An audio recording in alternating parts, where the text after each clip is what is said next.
Friends, in this episode, we're going to talk about how you can apply for work authorization, a work permit.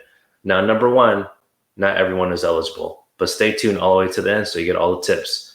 Friends, welcome to Green Card Guys TV. I'm your host, John Ting. I practice immigration law in all 50 states of America, from the East Coast to the West Coast. And yes, I have a license to practice law. Not everyone does, so you want to make sure that that person does, okay? Do not hire notarios or notaries because they don't have a license to practice law. And in some states, practicing law without a license is a felony. So the fact that it is a crime, you want to be careful. Now let's get down to the details of this video. Okay, friends, we want to show you, give you some tips on how you can apply for work permit. Not everyone is eligible, but for this video, this is specific for people who have a F1 visa, student visa, all right? And you're wondering, do I have to do it? Do you have to do it on your own, or does the school help me or help you? It's really both, actually. So number one, you want to time it right because you don't want to wait till the last second. The school official, which they call designated DSO, okay, that person is likely going to be very busy. So you want to contact them early on to see and find an employer, of course. Now, I'm not sure if all schools do this, but you want to find an employer yourself. Do not depend on the school.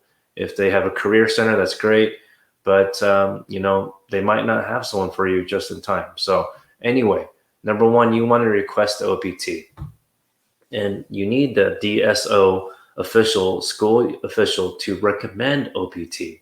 And then what do you do after that? You specifically, not the DSO, but you have to file the I-765, okay? So now before you get you apply for 765, you need the I-20, okay, to be to have it issued for the OPT, okay? And then because this DSO will confirm in the CEVIS, the CSEVIS system, and they put the request in that system, and they can print a new I-20 for you with the OPT information, okay? And it will show the field of study on that document. So that's why you need to ask an employer that has that field or the occupation for you based on that field, okay? And it can't be something like, something completely different, unfortunately. So anyway, you as a student have to file a 765. No one else is going to do that for you, okay? Because a 765 form, you can find that on the uscis.gov website. In fact, right now, you can file that online. They just started that in mid-April. I think just because of all the delays with U.S. Post Office and also USCIS providing the receipt notice, you can file this online, okay? I don't know if it's going to be, by the time you watch this, maybe next year. I don't know if it's going to be still available online, but as of now, mid-April of 2021, they're allowing it, okay? And then after you file it, it does take some time for the government to process the application to give you a decision whether it's going to be approved or denied. Fortunately, for all our clients, it's been approved. But what we do is, it's not as simple as some people think, but we make sure that all these steps have been followed. Some schools don't know what they're doing, so you want to be able to educate them, especially if it's a small school. Okay, a lot of small schools accept F1 students, F1 visas, international students. So you want to just be careful and make sure everything's done correctly on your behalf, and that's where we come in. We assist you. We're basically your guide to help you from start to finish, and this is for the work permit, okay?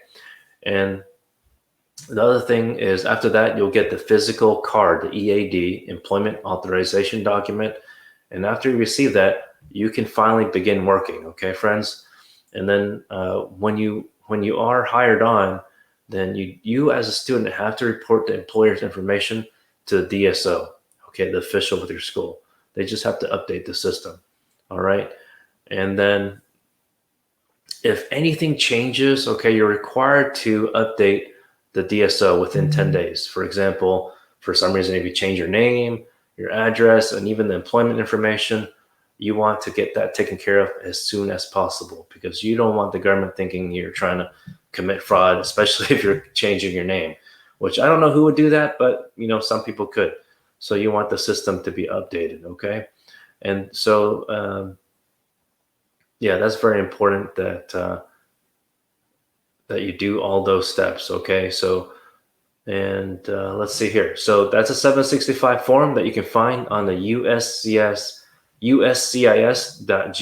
website. And friends, if you have any questions, if you just have one or two questions for us to guide you, that's okay. You don't have to hire us.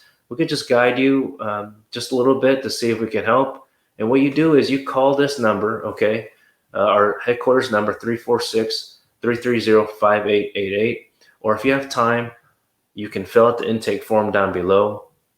Or if you're busy at school or whatnot, just text us. But if you want that free 15 minutes, you need to give this code Green Card Guys. Okay, so that lets us know, our cares team know that that's what you want, the free 15 minutes, because you've been following us, subscribe to our YouTube channel, and follow us on Facebook. Okay, we greatly appreciate it. But if for some reason, by the way, you think you need more time, you can self-schedule at this website right here. It's also down below in our description box. And that really wraps it up. There's of course a lot more to share with you, but we just have a few minutes to give you this update on what you can do. So friends, until next time, please continue wearing your mask. Take care now.